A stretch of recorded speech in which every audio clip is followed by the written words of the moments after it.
Your Highness, Your Excellencies, ladies and gentlemen, good afternoon and welcome to the closing session of WISE 11. I invite you to use your headsets as I will be speaking in Arabic. صاحبة السمو، أصحاب السعادة، سيداتي وسادتي، أهلاً بكم جميعاً في هذه الجلسة الختامية لقمة وايز 11. تعلمنا الكثير خلال اليومين الماضيين، وأتمنى أن نستفيد جميعاً من هذه المعلومات التي توصلنا إليها وأن نفيد الآخرين بأي شكل من الأشكال. درسنا الذكاء الاصطناعي من نواحي مختلفة، ونود أن نختتم القمة بسؤال واحد: كيف يمكننا توظيف إمكانات الذكاء الاصطناعي ليكون قوة خير لهذا العالم؟ سأخبركم قصة قصيرة من تجربتي المهنية. خلال الأشهر القليلة الماضية زرت الكثير من الدول في المنطقة لأنني كنت أعمل على سلسلة وثائقيات عن الأطفال الناجين من الحروب. زرت الموصل والصومال وغزة قبل 7 أكتوبر ومخيمات لبنان، وتفاوتت أحوال الأطفال بين من ينام في الشارع وبين من يعيش في بيوت متواضعة. رأيت الهوة التي حدثتكم عنها بالأمس بأم عيني، لكن لفتني أن جميع الأطفال الذين قابلتهم يؤمنون بالتعليم بدون استثناء. كما تحدثت أميرة في الجلسة الصباحية، التعليم هو الحلم لكل طفل يعيش في الحرب.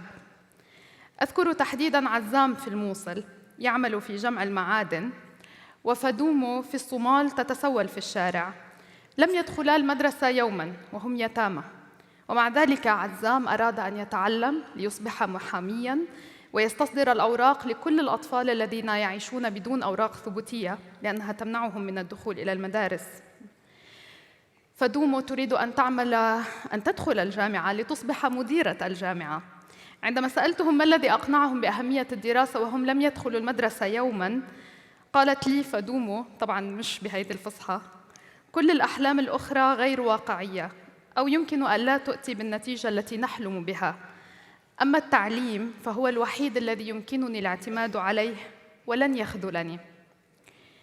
لم أخبرهم طبعاً عن بطالة المتعلمين للأسف، لكني أتمنى فعلاً أن تسهم هذه القمم في ابتكار ما يكفي من الأدوات لنمنح كل هؤلاء الأطفال الفرصة التي يستحقونها والأمل الذي لن يخيب. أتمنى أن نصل نحن لكل من لا يستطيع الوصول إلى التعليم أياً كان السبب، وقد رأينا معاً خلال اليومين الماضيين النقاشات والأفكار التي تعمل نحو هذا الهدف، ولكن يبقى مشكلة أساسية أن نفعلها وأن ننشرها بما يكفي الحاجة لها. لذلك على المجتمع التعليمي مسؤولية كبيرة في التأقلم مع التغيرات وأن يعتمد الأدوات التي يمكن أن تساعده على هذا التأقلم. لنتأقلم علينا أن نعرف ما ينتظرنا.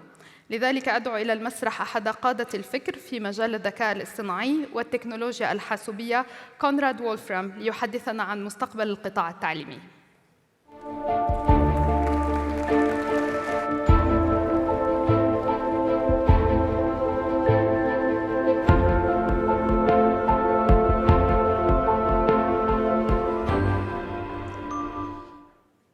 It's very nice to be back here in Doha. What I want to talk about, and what has been evident in this conference, is that education is at a turning point. And it's at a turning point for a very simple reason, which is that the real world has changed. And when the real world changes, we need to change what it is we do to educate our people. AI, or more generally computation, means a revolution in the power of machinery, of the capability in every sphere. So we're entering a new era, and we've heard about that quite a lot in the last couple of days. It's what I would call the AI age. It's the fastest moving industrial revolution in history. And it's interesting to think, when we think about education and the era we're entering, has this happened before, and what can we learn from that? And I think the precedent I'm most interested in is the rise of electricity. So perhaps if we look back to 1870, that might be equivalent in where electricity was in powering the world, literally, and where we are today in 2023 with computation. In a sense, we have a new magic ingredient to deploy to almost anything. And back in 1870, people thought electricity was quite a specialized thing. Now you think of it deployed to almost any activity in life. But I actually think that this may be even bigger and potentially more fundamental to education, because it brings in an era of machines that seem to take over what's quintessentially human. Like never before, thinking, what appeared to distinguish humans from other animals and from machines of yesteryear. We're smarter, at least that's what we thought. Perhaps now we're not. And that's quite scary. And the way around this is we need to get educated specifically for this AI age. So in a sense, we stay on top. So AI, or more generally computation, changes everything.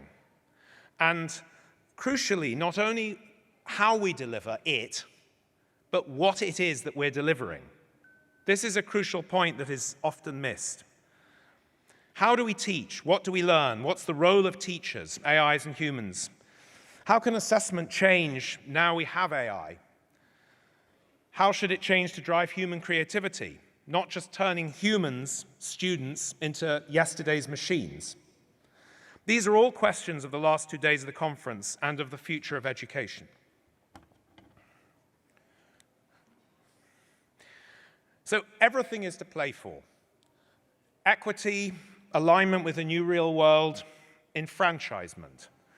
Let us not forget that many of our citizens are disenfranchised by the current educational system, and there's a real opportunity to change that. So we need humans to step up to the next level. Fast. Things are happening out there in the real world very fast, and we need to set up our ecosystem so that we can, in education, react and move forward to deal with that. Otherwise, we will end up subjugated by the new machinery. Now, we actually need more creativity, the topic of this conference. We need more creativity. Now we have more tools. It is not the case that because we have more tools, we lose the ability or the need for creativity. Quite the opposite. The tools will do the more procedurized and even less procedurized aspects of our life. What we need is to inject the very human creativity into that. So, what's at stake is solving real-world problems and challenges. But be prepared to leap, not to be leapt over by other countries or indeed by AIs. Let's keep the humans in charge. So to close the summit, what I thought I would do is run through some key questions that I think we ought to be asking, all of us, a few of the answers that I see, and how we might move forward. Let's ask the very basic question: what is the purpose of education? Can we answer that generally and perhaps with more specificity? Look, this has been debated for thousands of years, and there are many answers. I like the answer to say, to enrich life. That's the purpose of education, to enrich life. Not just enriches, not just to make money, but in how humans have meaning. And not just individually, but societally. We need to teach people not to think individually only, but engendering values that make a well-functioning society. And this changes as we have machinery as well with it.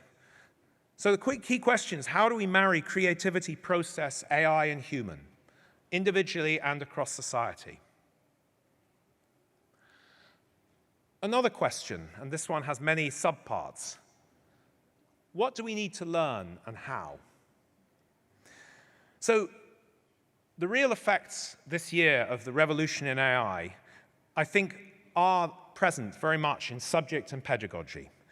And we need we have new abilities to deliver pedagogy, AI, tutoring and assessment, personalized learning for everyone. There's a lot of promise of that, and we've heard much of that in the last couple of days. I think there will be work to do, but I am pretty confident that with the technology we and other people are making, we can deliver a much more individualized experience, but hopefully in groups as well as individuals for everyone. We don't necessarily need the same subjects for everyone, by the way. This allows more diversity of what people learn. We don't need everyone to do the same thing because we have potentially tutoring everywhere of many, many different subjects. And that gives, I think, a richness of meaning that we may not have always been able to deliver before. So some subjects, I think, will be core and needed by everyone for the society. And some subjects, I think, people may study because they find it interesting. And we should encourage that. So I think a key process of education is to accelerate and broaden experience of real life. We want to accelerate important experiences so people are prepared for that real life. Not experiences of yesterday, but experiences of today and tomorrow. And it's very important not to confuse those two. Well, right at the center, in my view, and I'll talk a bit about this, of this problem is maths. Why? Because it's a very mainstream subject, and it has facets that make it sort of the epicenter.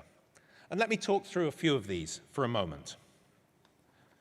So it's seen as more important.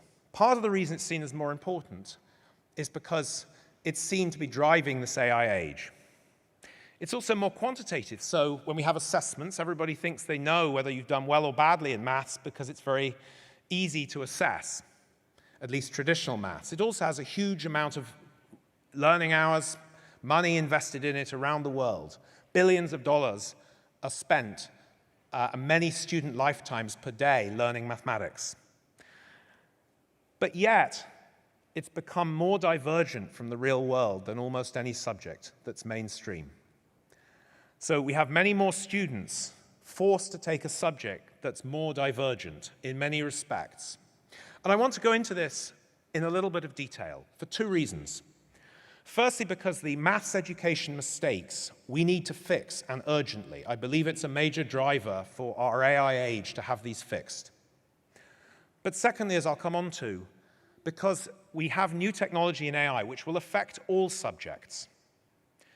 If we learn how to fix mathematics, that will give us a guide to fixing other subjects with the new AI technology that we now have at our disposal. So, typical mistakes that have been made, that the essence of the subject is the same as the mechanics of the moment, that because we did hand calculating for hundreds of years, that was the central thing we needed to do to achieve mathematics, that's what we should do now. Except that computers came along and mechanized it beyond any expectation. So we should use the new machinery. The essence of the subject is not pretending to be a computer. It's using the computer to problem solve.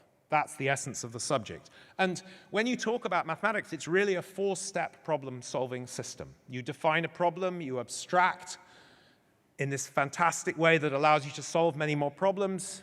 You then calculate in step 3, and then you interpret for step 4. But as you see on the slide, step 3 we've spent all our time doing by hand in school, and we've drowned out the other 3 steps that are so essential on more complex problems as the world moves forward. We have the machines to do step 3. Use them. Don't use the humans for that. So another mistake we make is that the basics of the subject are equal to doing it by hand. Somehow, if you do it yourself, that's the basics. Well, it's different basics. The basics are those 4 steps, not whether you can calculate by hand. And another very critical understanding is that how you work the machine is not the same as how the machine works. So you can't know how your AI gets results. You can't know how your computer works, yet we use these things. So what we've got to do is mitigate the risk by understanding, getting experience of how to use that. Driving is not equal to building. Being conceptual is not equal to doing it yourself. You can have high concept things that use machines. Being trustworthy is not equal to doing it by hand. You can be misled many times by machines or by hand. These are all things that are misunderstandings. And succeeding in education does not equal improving assessment results on today's subject. So that's not the right measure. Just because you went up in PISA tables or other measures does not mean you've necessarily succeeded for the future. Fair is not the same as accessible. Just because you can easily assess something doesn't mean it's fair. Fair means matching the real-world requirements or that's one measure. And innovation-led evidence, that's what we need. We need to start the innovation, get the evidence, improve it. If you wait for evidence, you can't make a big innovation by definition, because there isn't any evidence of something brand new. You have to try something first. So we need to be ready to jump with measurement to test new things. And the biggest issue is lowering the risk does not mean making no change. Actually, making no change may be higher risk. It just may not appear that way to those who are involved.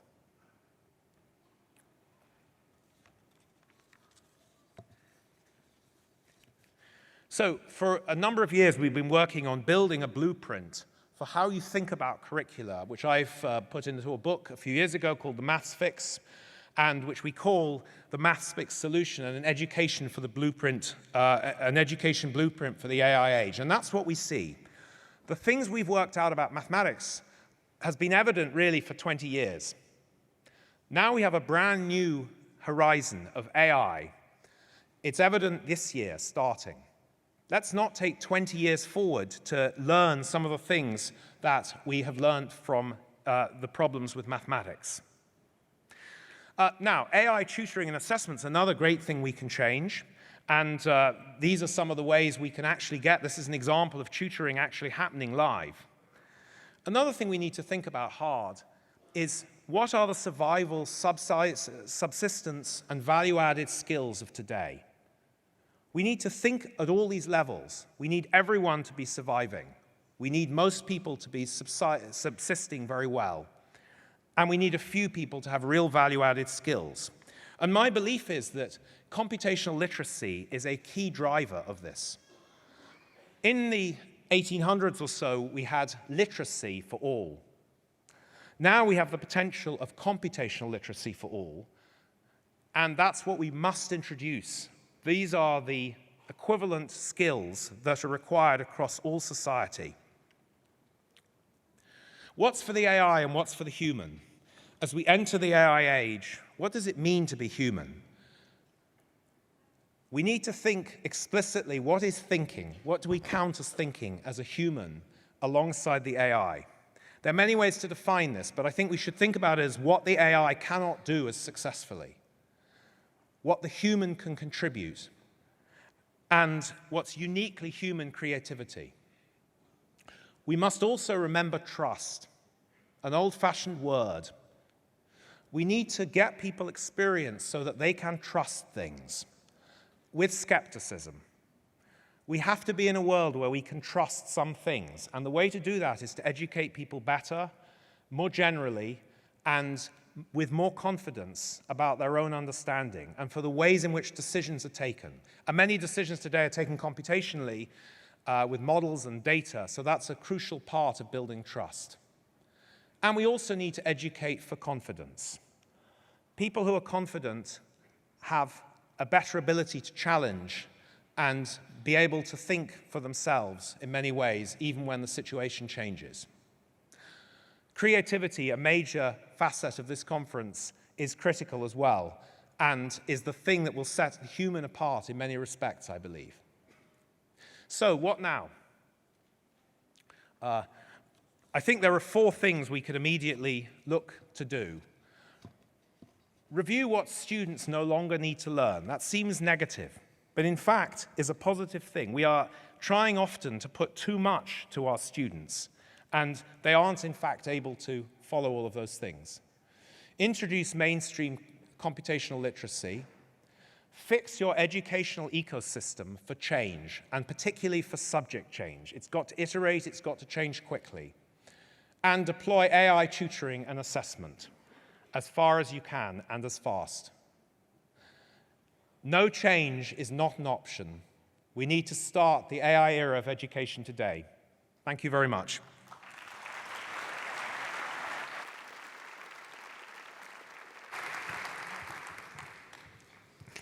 Thank you very much. I would now like to call on stage experts from the fields of AI research, education, policy, philanthropy, and media to discuss how we can harness the potential of education in the AI era for the benefit of all. Please join me in welcoming on stage Her Excellency Buthaina Bint Ali Jabr Nuaimi, Her Excellency Kolinda Grabar-Kitarović, Dr. Jörg Dräger, Ms. Lihui Zhang, and Professor Mona Diab. And to moderate this panel, Mr. Matthew Hutson.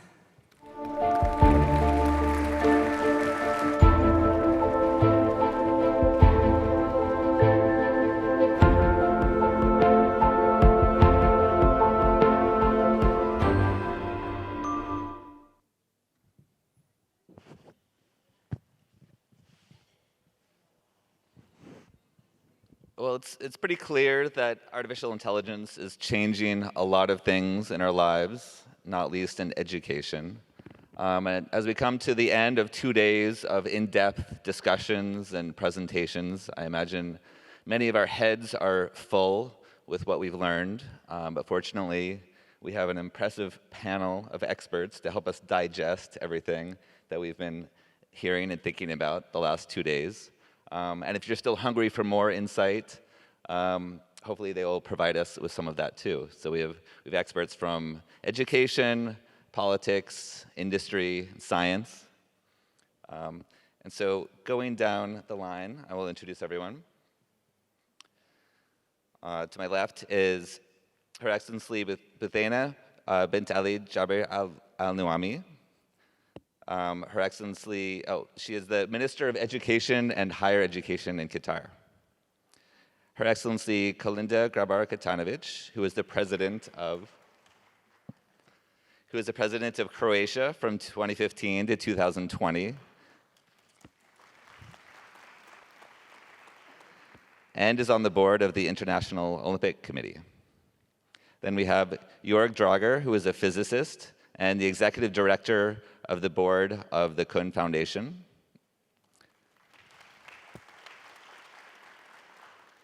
Mona Diab, who is the Director of the Language Technologies Institute. Oh, wrong order, I'm sorry. First we have Lihui Zhang, who is the Executive President of Caixin Media in China. And then Mona Diab, who is the Director of Language Technologies Institute at Carnegie Mellon University. So first question to my left, Your Excellency. So Qatar has a national AI strategy. And one of the pillars is to focus on education and training. So what are some of the initiatives that Qatar is working on to combine artificial intelligence with education? Thank you. Now we're working on that on 2 levels. The first level is learning about AI. So Qatar is one of the first adopters of national AI curriculum in the K-12 sector. And we have launched that 3 years ago. And it is based on experiential learning, progressive pedagogy. And in addition to that, we worked on strengthening the STEM education and the computational math and thinking. In addition to that, there is a lot of opportunities for students to participate in national and international AI competition and hackathons and so on and so forth. On the other level, which is utilizing AI in education, we have implemented some platforms online in the classrooms, and we have done a lot of training as part of the recent e-learning strategy that was launched in 2022. And in addition to that, at the university level, we're encouraging an ecosystem that promotes innovation and research in the fields of AI through the collaboration between higher education institutes and the industry.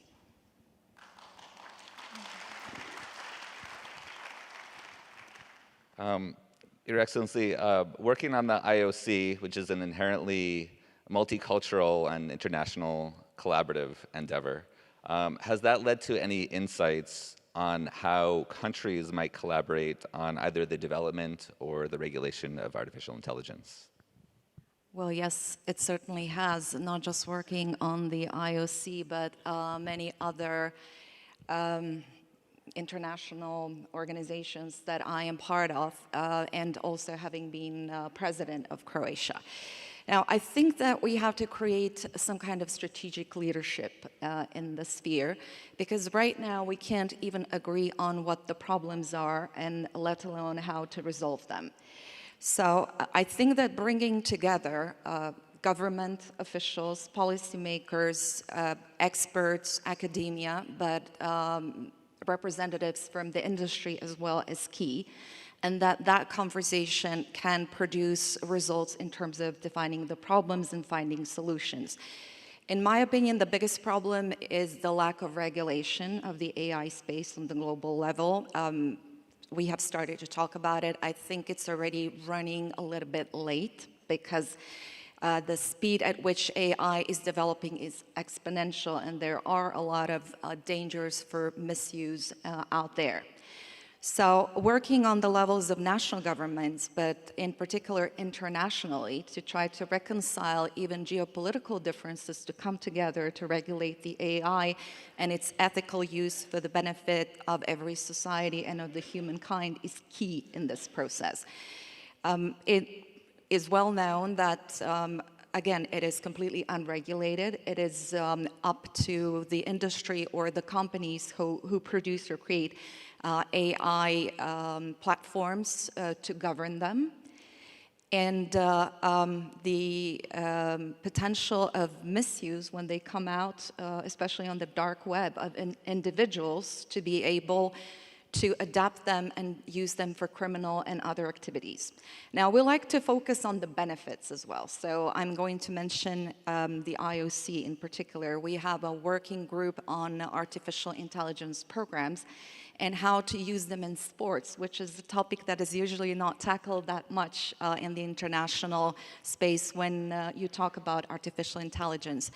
But we can use AI programs to enhance the performance of every single athlete, of coaches. We can use artificial intelligence even in fair play, in judging and referees. For instance, the very famous VAR room can be very much improved. And also artificial intelligence can be used in the sense that we improve the events themselves, provide for security and many other aspects. So there are so many benefits, but at the same time, we have to think of how to rein in the dangers of generative AI. Jörg, in our previous conversation, you talked about the need for personalized education using AI, which is a topic that has come up this week, and how it's needed not only for people preparing for white-collar jobs. So who else can benefit from personalized education through AI? Let's just take 10 years back. 10 years ago, the New York Times declared the year of the MOOC, massifying and democratizing education through technology. We're 10 years further, nobody talks about massification, everybody talks about personalization. And mostly we focus on the obvious. In schools, at university, personalizing the learning path, measuring competencies, picking the right learning material, learning methods, then collecting data through assessments and feeding the data back into the learning cycle. That's what we usually all talk about on conferences and thinking about, the university-educated or maybe school-educated person. Honestly, I see more potential at the moment in the more broader sphere of informal competencies and the people who have not gotten formal education. The machines have a chance to make the invisible visible, to discover informal competencies and match those competencies to the job market. And by that, create chances that we usually don't have. And we tend to focus on the 10,000 doctors who want to go through a 5-year PhD program and become a medical specialist. And we seem to forget the millions of helpers who could build on the informal competencies they have and fill in important gaps in the labor market. And here I see just great potential for algorithms, for intelligent solutions, for AI, in really improving the life of millions of people, but on the other hand, also filling important gaps in the job market. And the tools are there. Lihui, earlier we heard Aidan White present the Paris Charter for AI in journalism, and he talked about one of the responsibilities of journalists was to prevent the spread of misinformation. And I'm wondering if there are any initiatives in China to address this challenge. Actually, in AI development, China has some advantages and disadvantages. Since the geological impact rises, we had limited access to US AI.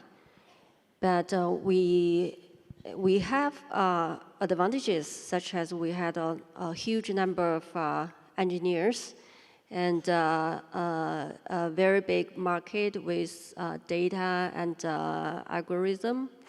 And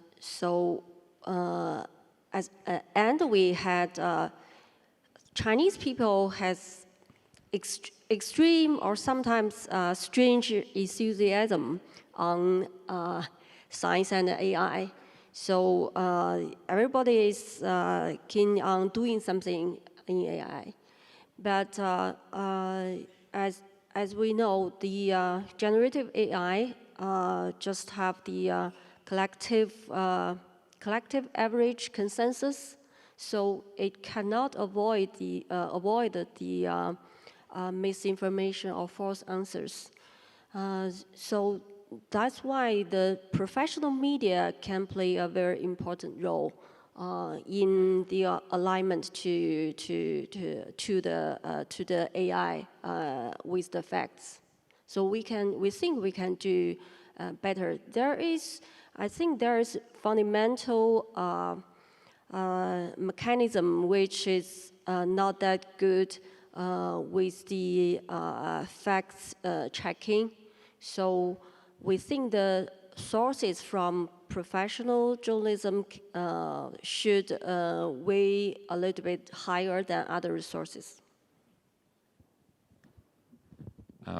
Mona, given your work with language models, are there ways that AI can help Arab speakers access information from other languages, scientific and humanities-oriented materials? Well, the potential is huge.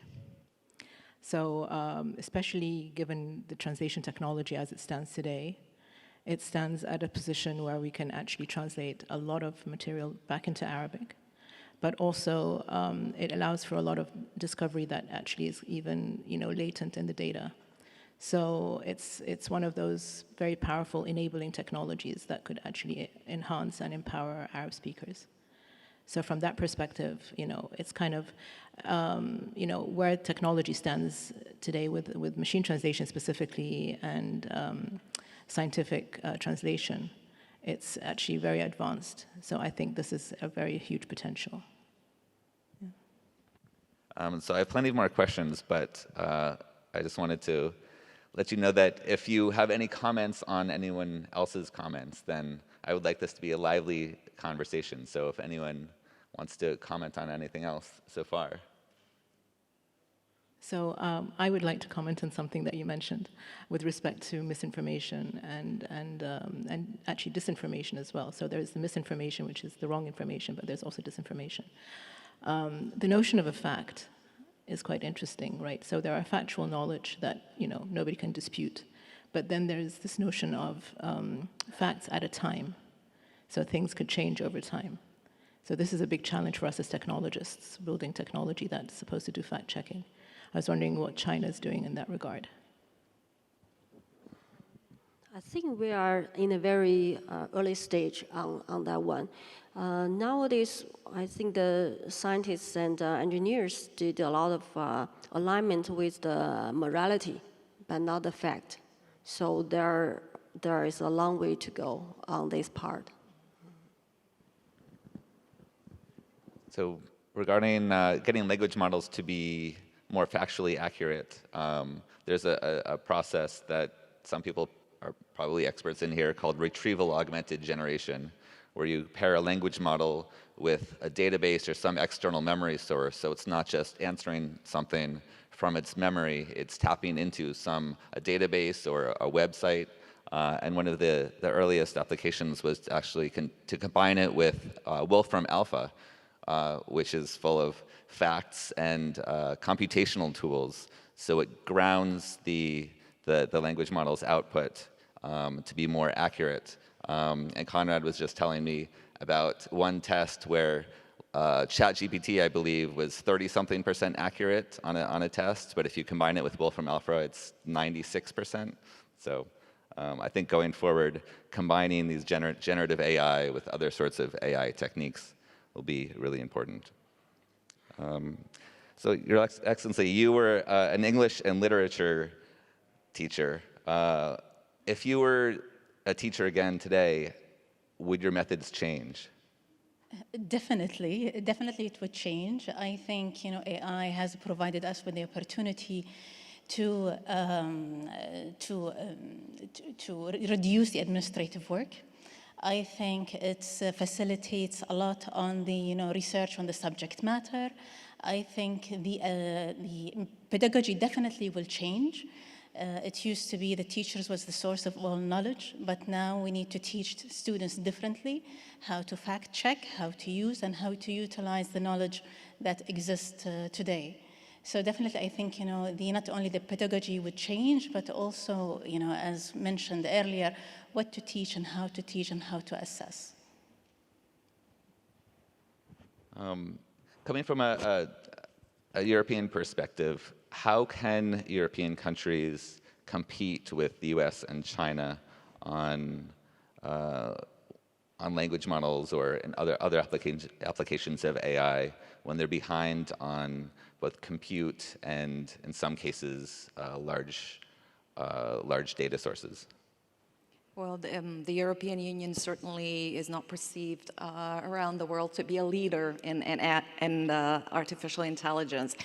However, I have to say that when it comes to regulation and thinking about the future of AI, I think that the EU is one of the leaders in the world. The EU realizes that managing AI today determines our future tomorrow. So the EU is trying to balance the investment into technology, commercial interests of companies, with the human-centered approach and work ethical use, transparency, protection of privacy into the use of the AI. So the EU has its AI strategy, but also a number of programs such as Horizon Europe and Digital Europe, whereby the Commission will be investing 1 billion euros per year into development of AI, but also combining resources with raising private funds and funds from the member states in order to achieve the target of about 20 billion euros per year of investment into AI development. On the other hand, as I said, there is regulation, and what distinguishes the EU with respect to AI and in general attitude towards life is that we are not profit-driven, or the EU is not profit-driven. The EU is based on values. And protection of privacy of individuals and the benefit of every individual is among those highest values, and that is being worked into the regulation that is being now developed in the EU, one of them being AI Act, which is in the process. So we hope that on the global scene, we can work with other countries, and hopefully it will become a UN initiative as well when we tackle both the benefits and the dangers of AI, and that the EU can play one of the roles where I think we are the best in the world, and that is a regulator that takes into account, again, development and market aspects of market economies, but also the benefits of individuals. Because if you look at globalization, Honestly, the profit from globalization was mostly privatized, but the costs were socialized. And with AI, the potential, the danger is to even increase the gap that exists between societies and within societies, between those who have access not just to technology and algorithms and knowledge, but also between those who will be able to apply that in the educational systems and or not, if they don't have the capabilities, and education being absolutely the key of progress. That is, those are some of the concerns that the EU is thinking about, and that I'm afraid we need to encourage some of the other countries to think about a little bit more. That's a good point. Jörg, should AI change not only how we teach, but also what we teach? It clearly should. You know, first of all, there was the word used, computational literacy. I like algorithmic literacy. So we have a third literacy, and the education system has to teach that third literacy. It has to teach that students, that humans can work with the machines, that they know where to trust and where not to trust, where dangers are, where opportunities are. And so working with a machine, being literate and working with a machine is key.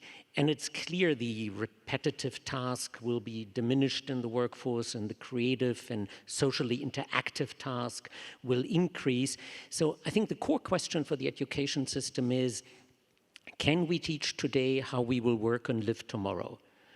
And if we are honest, we teach today how we worked and lived yesterday. And so there is a huge gap to overcome. And if you look at the workforce, it's team-based, it's collaborative. It's not the way we teach. We teach individually, we test individually, we do the routine tasks that we easily can test instead of doing the things we need in the future. So the what has to radically change, the how can be supported, and I also think teachers need to be assisted in how and what they teach.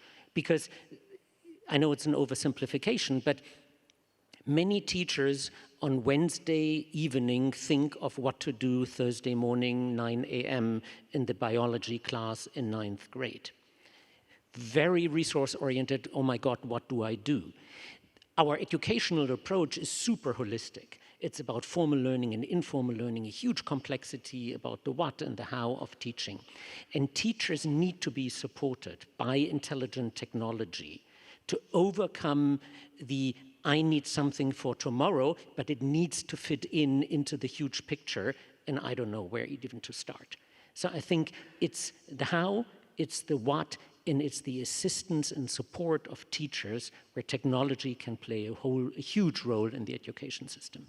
Can I add something to the, from my own experience? You know, I have kids who have gone through different school systems.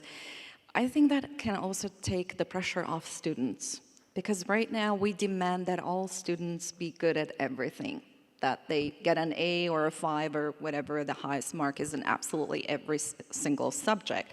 And then we overload them with subjects that go from STEM to liberal arts, etc. And they feel that pressure that they need to get the good grades and the grade point average in order to get into a good university. I think it's just a waste of time for everyone. We need to focus, we need to use these programs to help equally talented and disadvantaged students to find their strengths and develop on their strengths and the interests that they show, and then channel their education into the right direction where it's beneficial for them, where they really love it, where they excel at it, and it's beneficial for society as well.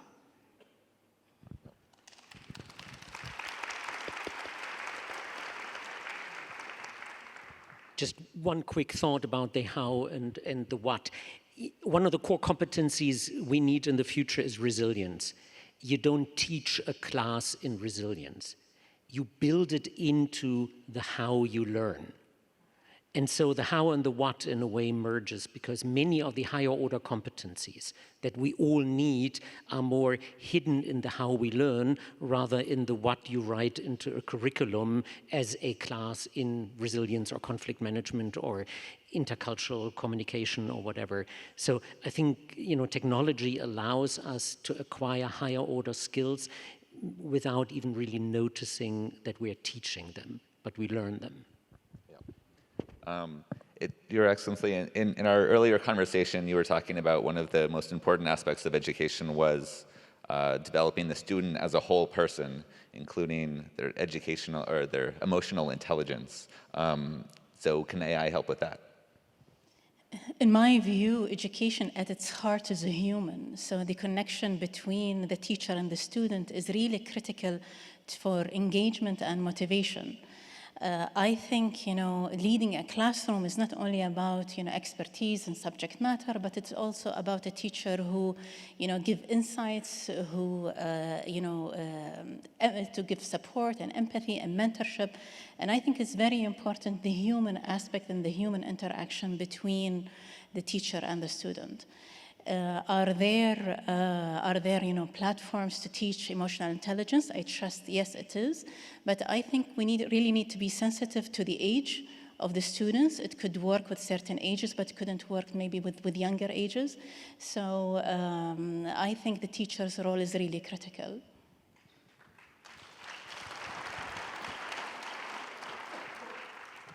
Lihui, Caixin Media has used AI to generate content.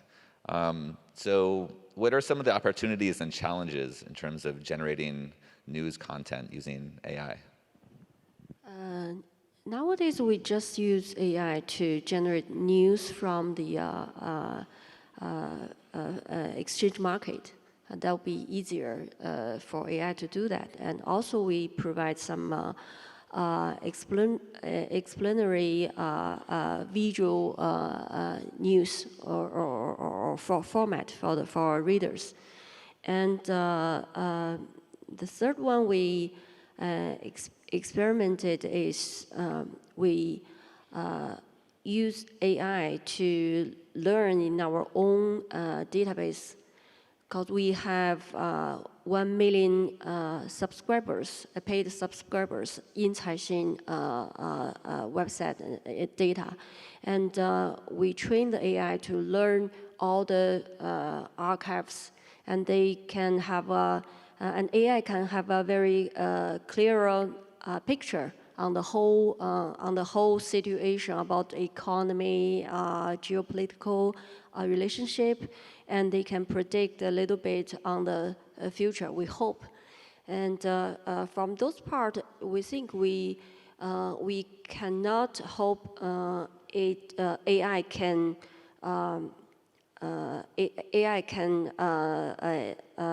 how to say, AI can performed very good as we expected, but we are still testing. And in China, there are a lot of several dozens of large language models, and they are testing the AI a little bit, a lot, and they showed some better performance than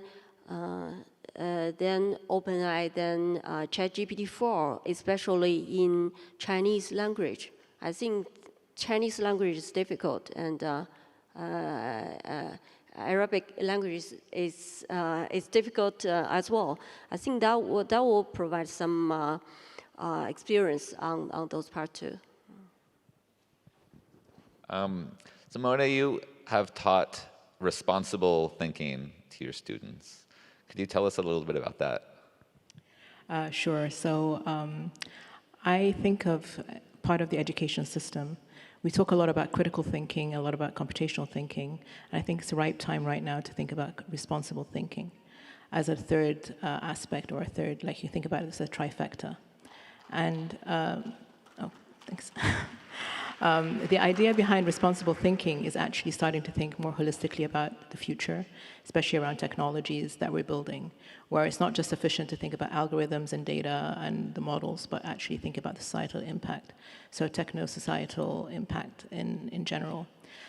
So some of the dimensions of this have to do with how we go about building our technologies, so responsible innovation, asking the why questions, but also what we're building. So what are we building in terms of the technology, in terms of the aspects of the technology, whether it's fair, whether it's accountable, and then how we build the technology. And this is very akin to thinking about the scientific method. And when we think about when we're building science, we kind of lost that in the journeys that we've been having recently, where it's all about, building something that works without paying attention to exactly how we go about building it. So can we do this with responsibility, so responsible research conduct? And the last aspect, which I think is extremely important, is diversity and inclusion. And I do believe that without diversity and inclusion, we won't be able to sustain technology or science for that matter. So these are what I call the responsible AI framework. And this is part of the ingredients of building responsible thinking. And it's one thing that I want to highlight is actually people think about responsible AI or responsible thinking or responsible innovation as an end in itself. It's actually, I call it a muscle that we need to keep training and practicing. So there's no end goal per se. So it's something which is we're building together with conversations, as I think mentioned here on the stage, conversations that have to come across from all kinds of disciplines that are involved and all aspects of society. Question for anyone. As we try to build AI responsibly, different areas of the world and even individuals within one country or one region, people have different values, different norms. How can we build AI that is respectful of all of these different perspectives? I can give it a shot. So this is one of the big challenges that we have as technologists, actually. A lot of people talk about bias across the board, and one person's bias is another person's norm. So how do we actually build the technology? This is a challenge for us. So a lot of people think about generative AI and specifically large language models as, we reached a level of maturity that's is kind of done. It's actually just the very, very beginning of generative AI and the very beginning of this new wave of disruptive technologies. And I feel like we need to make this clearer to the general populace in general. So it's not, it's just, as I said, technically speaking, on a very simplistic level, these technologies are relatively, simple and easy from an algorithmic perspective. So now we're starting to build technologies that are more embracive and more accounting of different perspectives. And it's a big challenge from a modeling perspective, from a data perspective. But it's actually a very interesting problem space to be working in, I think. And I feel like this is also an opportunity to democratize AI. So one thing that I mentioned earlier in a different panel was that the landscape of AI itself is shifting.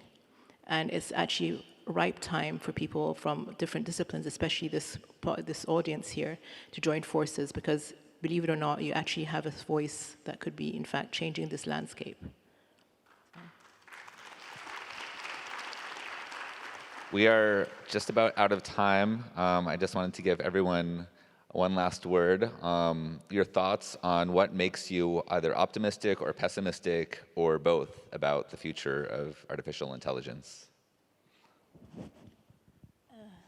So I think we cannot deny the immense capabilities of AI in transforming education. It's a fact, it's happening. And I think it has a great potential, and of course, that what we have discussed over the past 2 days in terms of personalized education. I think it's a game changer, especially for children with disability, to personalize their education, to help every child really flourish and grow and unlock their potential. Yes. And I think potential also for children of lower socioeconomic background whose parents cannot afford tutoring. For me, obviously, AI is an area where there is immense potential, and we can improve so many things in the world. When it comes to the fears, there's often that fear that machines will replace people. I don't think they will. But what I am afraid of is more social distancing. We have seen with the social media the impact they have, especially on the young people. And that is also because of lack of regulation. We have seen an increase in mental problems, suicidal rates, etc.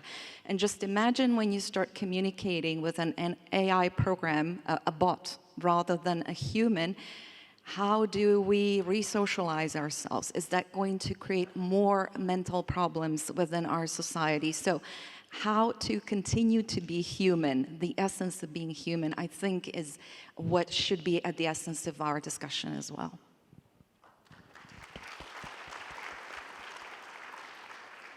I'm hopeful, I'm optimistic, but only if we take on responsibility as humans and as a society.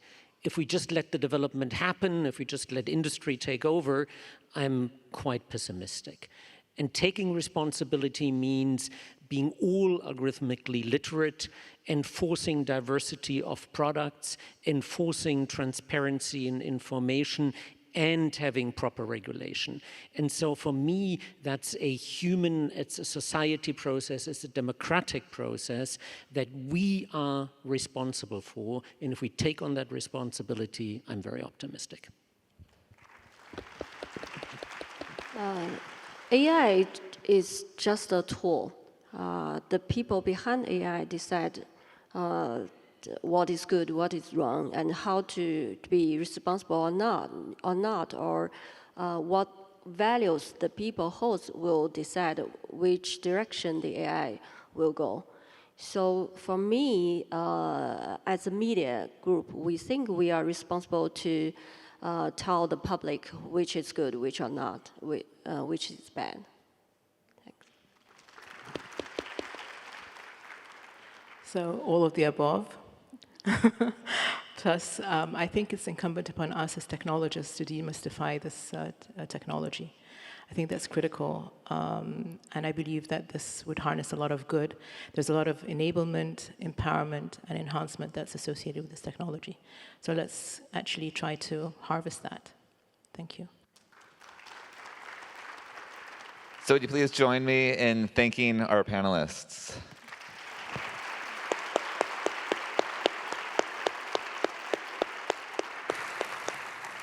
Thank you, Your Excellencies. Thank you all. You can go back to your seats. Thank you.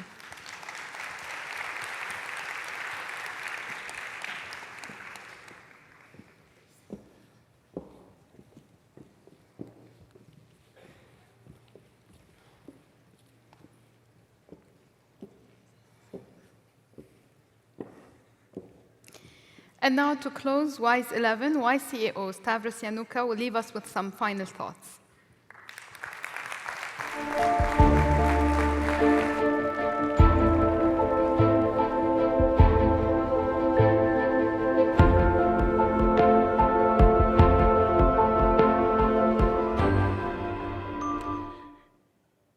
Excellencies, ladies and gentlemen, dear friends, perhaps more than any other summit since our inception 15 years ago, the 11th edition of WISE is concluding against a backdrop of profound global uncertainty and insecurity. So much so that we no longer take for granted the prospect that future generations will fare better than those of the present and past. And it's not only the scourge of war that threatens to reverse decades of progress towards shared peace and prosperity. Powerful new technologies are being unleashed that challenge fundamental assumptions about the primacy of human intelligence and creativity. This has really been the essence of the discussions over the last couple of days. And that's why in the coming years as WISE, we will redouble our efforts to understand and to communicate how to unlock the full potential of AI to support quality teaching and learning for all, as well as how to counter the misuse of AI to maliciously distort our collective understanding of reality and even the appreciation of simple truths. We will do this through collaborative research and policy development with both local and international partners, and, of course, in close coordination with the Ministry of Education of the State of Qatar. We will also look anew at our programs, redirecting them to more explicitly support innovation and the development of practical solutions to address seemingly intractable challenges in education. Please expect some announcements in this regard early in the new year. And of course, WISE will continue to advocate around the world for the transformative power of education, tirelessly making the case that the pen is indeed mightier and a whole lot more useful than the sword. Buildings may be destroyed and young lives may be tragically cut short, but ideas endure. And education is the best idea that humanity has ever had. It's the original AI.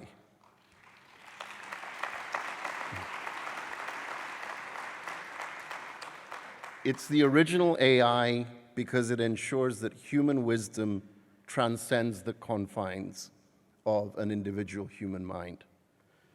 Just over a century ago, the novelist H.G. Wells wrote that human history becomes more and more a race between education and catastrophe.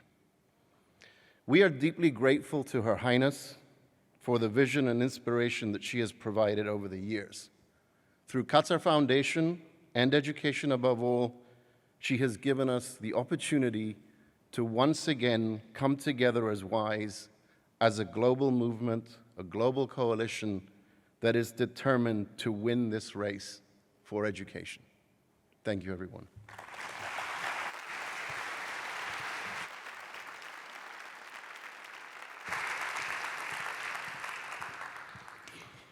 Thank you all for your participation at WISE 11 Summit. Before we part ways, I would like to add a personal reflection after several conversations I had in the past 2 days, where many of you expressed demotivation and the feeling of working in the void with the amount of problems that still remain unsolved in the world and sometimes aggravated.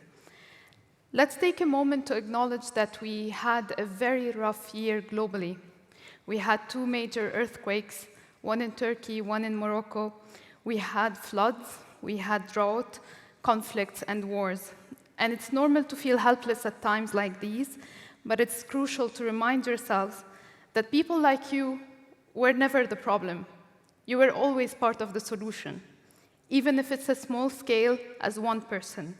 So don't fall in despair. Many rely on people like yourselves, and it has been an honor to spend these 2 days with all of you at the WISE community. Until we meet again in better times, I would like to thank our partners and sponsors for their valuable support throughout the summit, and stay tuned and keep following the work of WISE and the WISE website and social media. شكراً جميعاً لمشاركتكم في قمة WISE 11. أتمنى أن تكونوا قد استفدتم من وقتكم معنا. لا تنسوا متابعة حسابات وموقع WISE لمواكبة المستجدات والأبحاث في مجال التعليم. شكراً لجهودكم اليوم في تطوير الغد، ونلتقي في قمم أخرى. دمتم بألف خير. Thank you.